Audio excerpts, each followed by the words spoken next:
Sales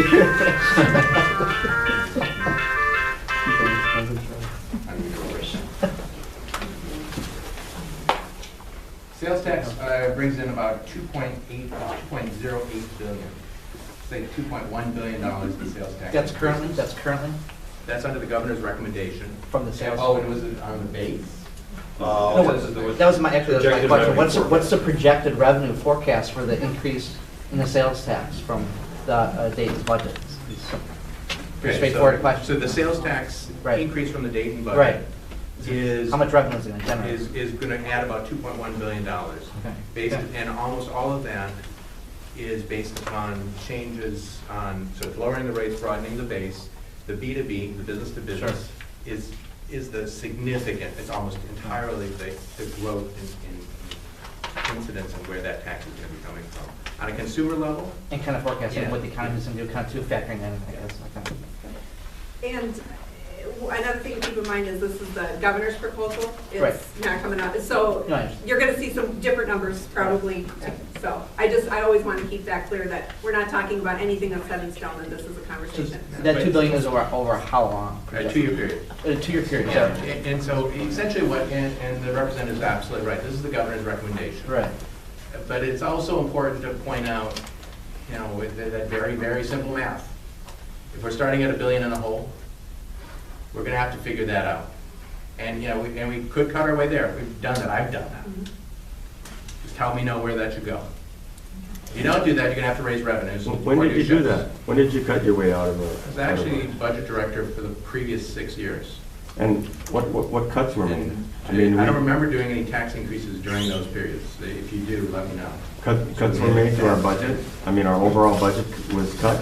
Is that what you're saying? Actually, it was. But unfortunately, some of the times we got out of it was because we did one-time stuff. We were able to lower spending artificially through 8 payment shifts. And tax funds, money that you don't get now, because those sold at reduced rates.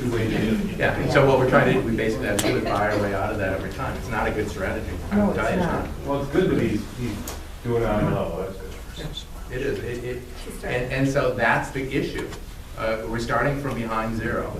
And then the question is, well, do you want to put new resources into education? Do you want to make some of those investments? And the answer is no. I guess what you would want to do. But remember, we're still going to have to come up with $1 billion just to balance the budget to start with. So there was 1 year where we spent less than we did the previous year? Is that what you're talking about? Because that's what I would say is a cut, but there was 1 year that we spent less than the previous year while you were in charge? Rather than reciting the historical fund balance, the point I think No, is... you don't have to, just a yes or no. You got continuing questions. And I think the point And here there's is, still when cards we that change this the gentleman's law holding. in order to... Let's give some other people some consideration for their time that they want, and they have questions here. And if this gentleman has more questions, let's get him more cards to write them down on, and quit interrupting, please. I'd like to hear my answer. And I do want to let people know it is 5 after 7, so if anyone needs to leave, feel free. I am willing to just, we can keep going. We got more cards, so let's.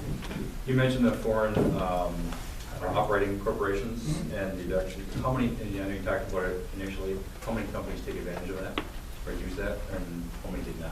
I don't know, and I'm not sure if I put that now. That's fine.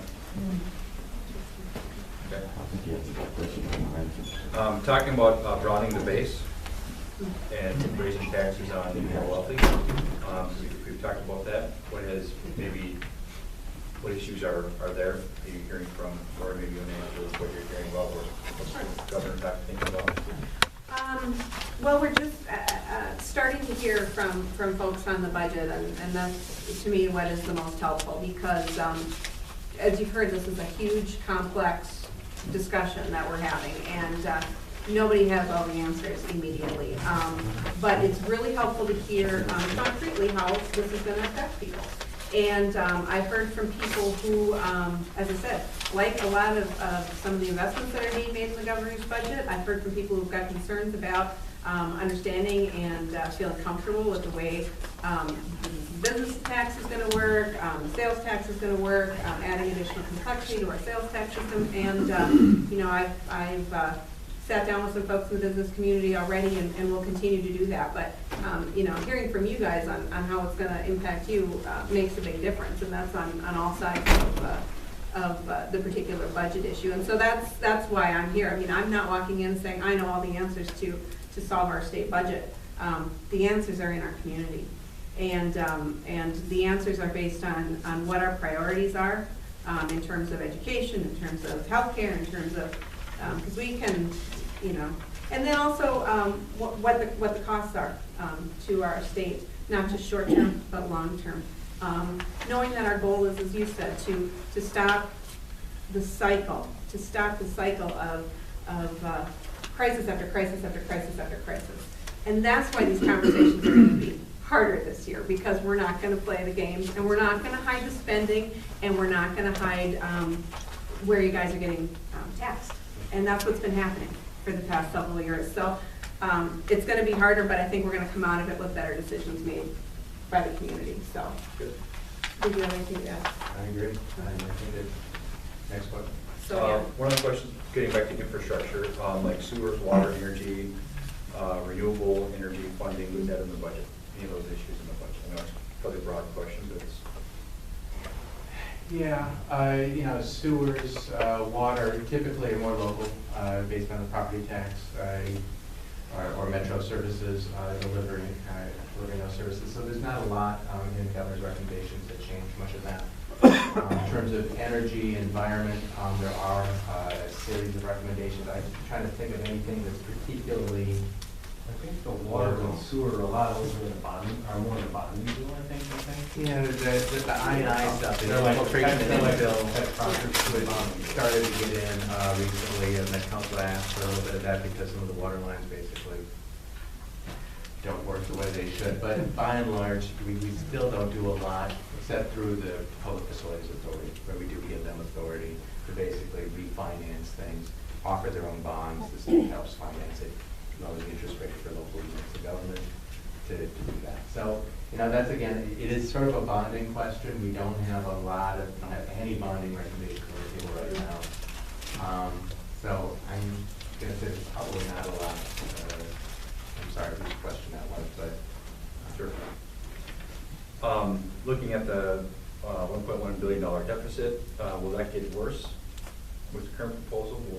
So I guess the question is, will it be prolonged for the next biennium? Or does our $1.1 billion deficit get taken care of with this budget and will be on the next biennium? Great question. Well, first of all, advertisement for next week. From today, we'll be releasing the next forecast.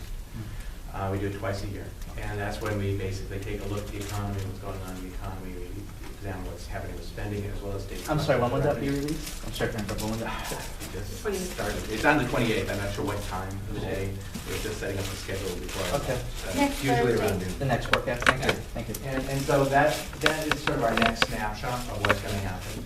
Based on the last forecast, we had a $1.1 billion deficit that closed up as the further out we go.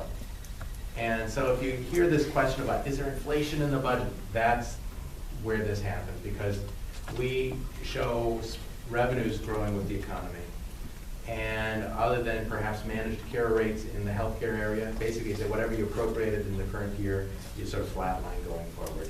And so you're going to get the notion that inflation over time brings those together. So right now, our numbers show a small positive number in the next biennium, based upon current law.